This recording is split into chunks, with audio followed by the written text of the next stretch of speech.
Today, we are looking at one of the most shocking developments to come out of the Russia-Ukraine war. Russia is doing something so desperate and so embarrassing for the Kremlin that even pro-Russia analysts are struggling to spin it. Reports and videos are showing that Russia is now stripping the main guns off its own tanks. They are dismantling turrets, removing critical weapons systems, and scavenging parts just to keep its military equipment barely functional on the front. This is a clear sign of panic and a sign that the so-called Russian army is bleeding hardware, losing ground, and scrambling for solutions in ways that exposes Putin's military failures. Reports from Ukrainian and American intelligence, Western defense analysts, and even leaked Russian logistics documents confirm the trend.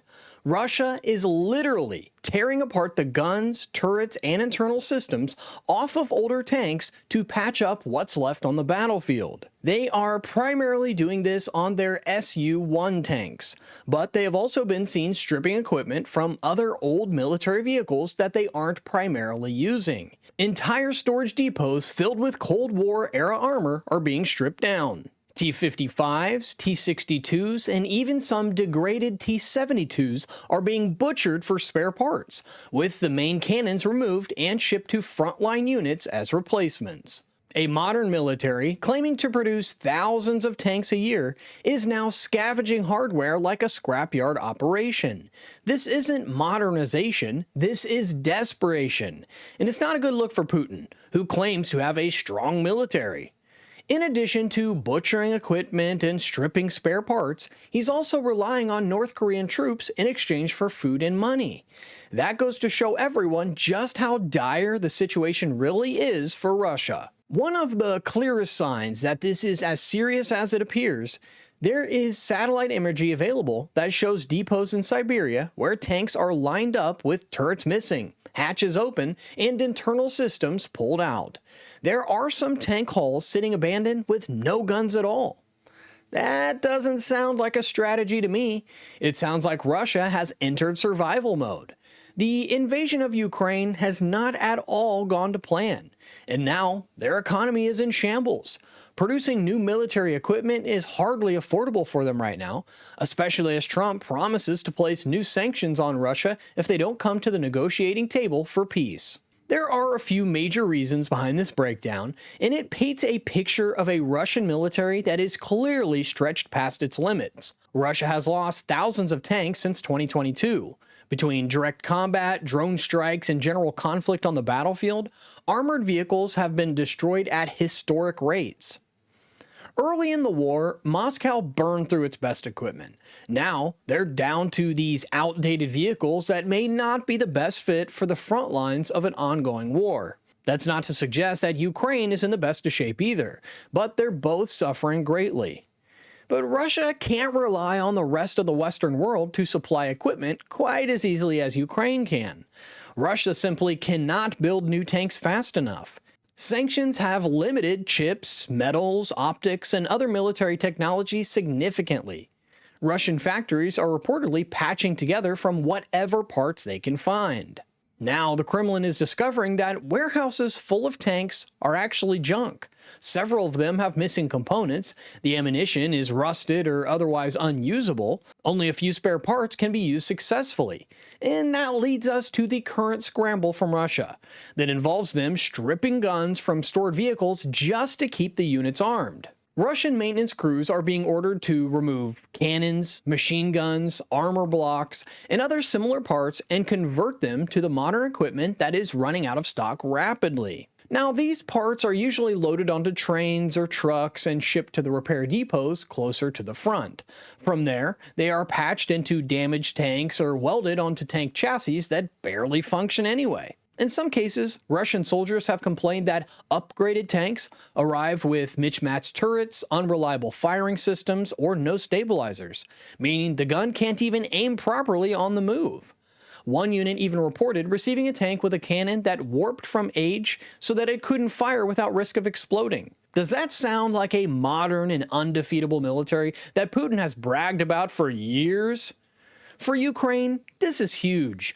Russia's armor advantage has been shrinking for months. The Ukrainian military, backed by Western precision weapons and better battlefield intel, has been chipping away at armored units with drones, anti-tank missiles, and long-range strikes.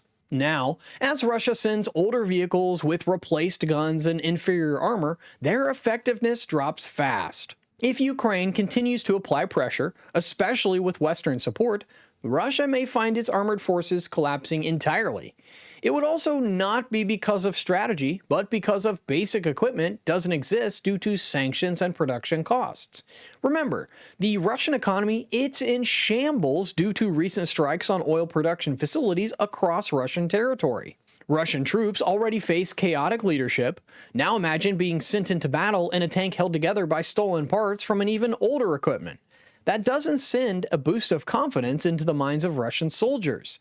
In fact, it brings their own vulnerability into mind and reduces their effectiveness. Under President Trump, none of this would have escalated this far. Russia didn't dare invade during his first term because American strength was clear and foreign policy was tough.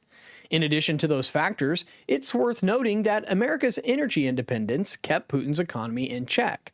But all of that collapsed under Biden, and even Putin admitted that it wouldn't have happened if Trump was re-elected in 2020. Even Russian analysts tied to the Kremlin are quietly saying that if they can't equip their tanks, they may be forced to pull guns off warships. Once a decline of this nature begins in military force, it can accelerate out of control very quickly and could result in massive defeats on the battlefield unless military production can be restored. That doesn't appear to be an option for Russia due to crippling sanctions. If Ukraine can maintain pressure and target Russian logistics lines, Moscow could face a hardware collapse unlike anything seen in a modern military conflict. This is probably what President Trump was briefed on earlier this month and why he dramatically shifted his opinion on the status of the Ukraine war. If the situation gets any worse, Trump could use this moment to force negotiations and secure peace on favorable terms. But Putin will likely hold on until the Russian economy can't stand any longer before committing to a diplomatic deal. But we're closer to that option than you might think. The Russian hardware meltdown is proof that strength works and weakness prolongs war. Under Trump, global adversaries acted with caution. Under Biden, they test limits, exploit loopholes, and desperately try to mask their losses. The decline in Russian capability should be a wake-up call. The world doesn't need eternal spending, but instead needs effective strategy and real leadership. Russia stripping guns off of its own tanks is one of the clearest signs yet that Putin's war machine is not the unstoppable force it claimed to be. Between brutal losses, sanctions, logistical chaos, and corruption, the Kremlin is butchering its own arsenal just to survive another few months. And make no mistake, this signals weakness from Russia, not strength. For Ukraine, it's additional momentum and inspiration to keep fighting. And they should attempt to give them the most favorable situation possible so that they can secure important leverage if it eventually comes to the negotiating table. If Putin's options are limited, he may be forced to make a deal whether he likes it or not. This is also the strategy that President Trump and the United States are banking on. The world is watching Russia panic. The only question now is whether Ukraine will take advantage of this moment in time.